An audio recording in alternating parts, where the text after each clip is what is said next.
আসসালামু আলাইকুম ওয়া রাহমাতুল্লাহ। এইমাত্র নদী থেকে উঠলাম আর আমার প্রিয় বৃষ্টি শুরু হয়ে গেল। এখন মনে চাইতেছে এখনই নাইমে নাইমে পড়ি বৃষ্টিতে। যাই হোক, বৃষ্টিতে নামা হইতেছে না। আমার গোসল করে এসে 3-4 ঘন্টা নদীতে ভিজছি, ভিজার শখ মিটে গেছে। তারপরেও বৃষ্টি আমার প্রিয়। এখন কথা হইলো, গতকালকে যে বাইলা মাছটা পাইছি, এটাকে বলে বেজি মাছ। বেজি বাইলা আমি এই প্রথম শুনলাম বেজি। আসলে বাইলার মাছটা বেজির মতো দেখতে, এই কারণে বেজি বেলা দিছে আর কি, বেজির মতোই কালার। ঠিক আছে, এটা আজকে আমার এক বড় ভাই, ছোট ভাই, ঠিক আছে, আমাদের এক প্রিয় বড় ভাই, সে বললো এটার নাম নাকি বেজি বেলা। সে আমার ফেসবুকে দেখছে এই বাইলার নাম, বাইলাটা।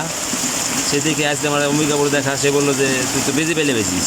আমি নতুন নাম জানলাম, গতকালকে নামটা জানতাম না আমি, আজকে নামটা জানলাম যে এটা বেজি বেলা। যাই হোক, এই বৃষ্টি থামলে একটু বাইলাকান্দি যাবো। বাইলা মাছ পাইছি, বাইলাকান্দি না গেলে তো হয় না। বাইলাকান্দি একটু কাজ আছে। বৃষ্টি না কমলেও সমস্যা নাই, আমার জন্য খুবই ভালো। আমি চাই যে বৃষ্টি আসুক। কী কন আপনারা? বৃষ্টি আসুক, নামুক।